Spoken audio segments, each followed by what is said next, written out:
పవన్ కళ్యాణ్ గారిని మీరు గమనించారు లేదా? అది దేశం మొత్తం ఏదో అయిపోతుంది అన్నట్టుగా హడావుడిగా బయలుదేరి వచ్చాడు పవన్ కళ్యాణ్ గారు.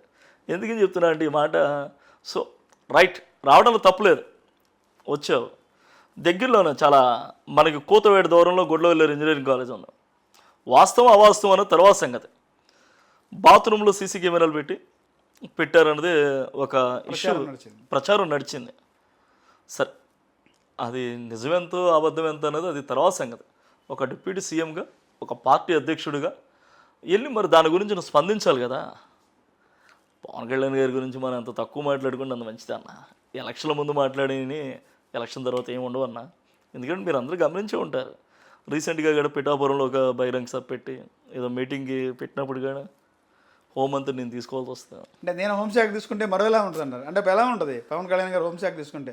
ఏమన్నా మార్పులు ఏమైనా వస్తుందా, లేదంటే ఇంకా పైనుంచి ఇంకా వేరే రకంగా డిపార్ట్మెంట్లు ఇంకేమన్నా కొత్త వ్యక్తులు వస్తారా? అమ్మకి అన్నం పెట్టలేనాడు చిన్నమ్మకి బంగారు గాజులు తొడిగిచ్చా కొని పెడతాను అన్నట్టుగా ఉంది పవన్ కళ్యాణ్ గారి సిద్ధాంతం తప్ప. నీకు ఇచ్చిన శాఖల్ని సక్రమంగా అమలు చేయాలి ఫస్ట్. తర్వాత ఆ రోజు పిఠాపురంలో తను ఆ విధంగా మాట్లాడుతూ నేను తీసుకోవాల్సి వస్తుంది లా అండ్ ఆర్డర్ని అంటే, ఒక దళిత మహిళ అని చెప్పి నువ్వు ఆ విధంగా అనగలిగావా? ఏదైనా క్యాబినెట్లో డిస్కషన్ చేసుకుంటారు, సో లా అండ్ ఆర్డర్ బాగోలేదు అది ఇదని. ఇతను బహిర్గతంగానే లా అండ్ ఆర్డర్ బాగోలేదు అవన్నీ చెప్తున్నాడంటే అసలు ఇతని ఆంతర్యం ఏంటి? అసలు ఇతను కూటమితో కలిసి ప్రయాణం చేసే ఆలోచన విధానాలు ఉన్నాయా, లేదంటే కూటమి నుంచి బయటకు వచ్చేసి బీజేపీ జనసేన పార్టీ ఒకటయ్యే ఆలోచనలు ఉన్నాయి అన్నది కూడా అర్థం కావట్లేదు. ఎందుకనంటే పవన్ కళ్యాణ్ గారి గురించి పొద్దున్న చెప్పింది సాయంత్రం ఉండదు, సాయంత్రం చెప్పింది రాత్రికి ఉండదు, రాత్రి చెప్పింది రేపు ఉండదు. సో అతన్ని మనం పెద్దగా అంటే స్టేట్ వైడ్ నాయకుడు కాస్త నేషనల్ వైడ్ అని చెప్పి జనసేన చెప్తుంది కదా. మోడీ తర్వాత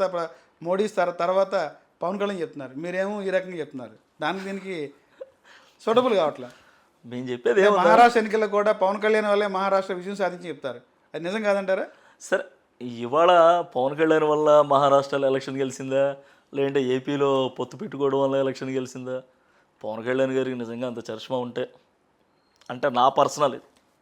సో అంటే ఏ పార్టీకి సంబంధించినగా నేనైతే చెప్పట్లా. ఈ 2 నిమిషాలు నా వ్యక్తిగతంగా రాష్ట్ర స్థాయి నాయకుడా లేదా దేశ స్థాయి నాయకుడా అన్నది అదంతా పక్కన పెడదామండి. నిజంగా పవన్ కళ్యాణ్ గారి చిత్తశుద్ధి ఉంటే ఈ పార్టీకి సంబంధించిన 21 మంది ఎమ్మెల్యేలు రాజీనామా చేసి, నీకు నేషనల్ వైడ్గా మంచి ఇది ఉంది అంటున్నావు కాబట్టి కూటమి నుండి బయటకు వచ్చేసి నువ్వు పోటీ చేస్తే నీ బలం ఏంటన్నది జనానికి తెలుసు.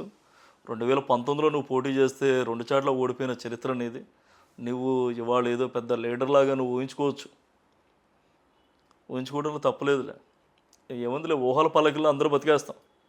ఇతను కూడా అలాగే, అంతే తప్ప అతనికి అంత చరిష్మాను లేదు, ఏమీ లేదు. గతంలో ఏం జరిగిందంటే ఎన్డీఏ కూటమి కావడానికి కూడా పవన్ కళ్యాణ్ ప్రధాన భూమికి పోషించారు. ఒక విషయం అన్న, ఈ ట్రయాంగిల్లో మీరు గమనించారు లేదు, కాంగ్రెస్ పార్టీ రాహుల్ గాంధీ గారు ప్రశ్నించట్లేదు అన్నారు. కానీ రాహుల్ గాంధీ గారు ప్రతి పార్లమెంట్ సెక్షన్లో ఆంధ్ర గురించి ఆయన ప్రస్తావన ఎత్తుతానే ఉన్నారు. ఈ ఎన్డీఏని టీడీపీని కలిపింది ఇది జనసేన అంటారు. మరి కలిపినాడు ఆంధ్రాకి రావాల్సిన నిధుల గురించి, ప్రత్యేక హోదా గురించి, పోలవరం జాతీయ ప్రాజెక్టు గురించి, సెంట్రల్ యూనివర్సిటీల గురించి, కడప స్టీల్ ప్లాంట్ గురించి, వెనకబడిన రాయలసీమ ప్రత్యేక ప్యాకేజ్ గురించి, ఉత్తరాంధ్ర గురించి, ఇవన్నీ పక్కన పెట్టండి. ఇవన్నీ ఏమొద్దబ్బా, వీటి గురించి కూడా వద్దు. ఎలక్షన్ల ముందు ఏం చెప్పినారు? స్టీల్ ప్లాంట్ని ప్రైవేటీకరణ చేయకుండా ఆపుతామా అన్నారు. అధికారంలోకి వస్తే వచ్చినారా లేదా?